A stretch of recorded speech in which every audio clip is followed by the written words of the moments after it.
পদ্মার ভাঙনে সব হারিয়েও অপেক্ষার দিন গুনছিলেন তারা। অবশেষে মিলল আশার ঠিকানা। লালগোলায় ভাঙন দুর্গত 56টি পরিবারের হাতে তুলে দেওয়া হলো সরকারি জমির পাট্টা। কঠিন অবস্থাকে অতিক্রম করে একটা ভালো অবস্থা আজকে পাট্টা পেলাম। মমতা ব্যানার্জি যা কথা দিয়েছিল, এমএলএরা, প্রশাসনিক বিভাগ যা কথা দিয়েছিল তাই পূর্ণ হলো। আমাদের তো খুব খুশি। দীর্ঘদিনের অনিশ্চয়তার পরে প্রশাসনের এই উদ্যোগে নতুন করে বাঁচার স্বপ্ন দেখছেন ঘর ছাড়া মানুষজন। মঙ্গলবার লালবাগ মহকুমা শাসকের দপ্তরের সামনে মহকুমা স্তরীয় অনুষ্ঠানে লালগোলা ব্লক তারানগর এলাকার ভাঙন দুর্গত পরিবারগুলির হাতে পাট্টা তুলে দেন প্রশাসনিক কর্তারা। 1947-এর পর থেকে প্রায় 80 বছর হয়ে যাচ্ছে দেশ স্বাধীন হওয়া।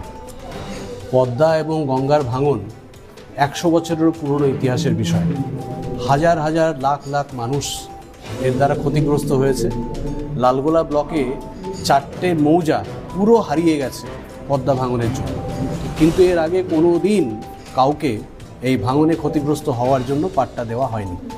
মামাটি মানুষের সরকার মাননীয় মুখ্যমন্ত্রীর নেতৃত্বে এই প্রথম আজকে কাউকে পদ্মার ভাঙনের জন্য আজকে প্রথম পাট্টা দেওয়া হলো। লালগোলায় জমির প্রচুর দাম, তার মধ্যেও সরকার কিন্তু কোনো রকম কার্পণ্য না করে আজকে পাট্টা প্রদান করেছে। 5টি ব্লক মিলিয়ে মোট 76 জন পেলেন জমির স্বীকৃতি।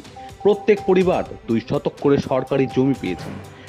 প্রশাসন সূত্রে জানা গিয়েছে, ধাপে ধাপে বাকি ভাঙন দুর্গত পরিবারগুলিকেও এই একই সুবিধার আয়ত্তায় আনা হবে।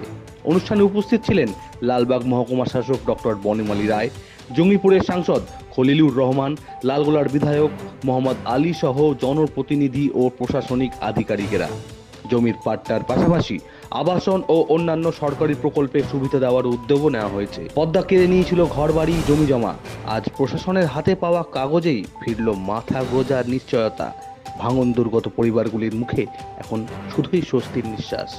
Bureau report, Bangla news.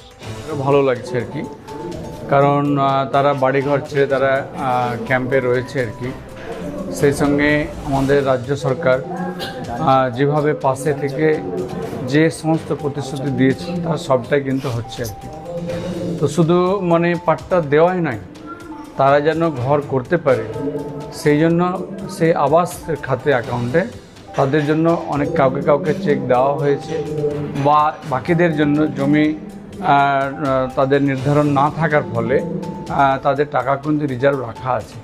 এখন তারা পাট্টা পেয়ে যাওয়ার পরে তারা সেই জিও ট্যাগের মাধ্যমে সে টাকাটাও পেয়ে যাবে। কাজেই যে প্রতিশ্রুতি মুখ্যমন্ত্রী দিয়েছেন সেটা তার পালন হচ্ছে আর কি।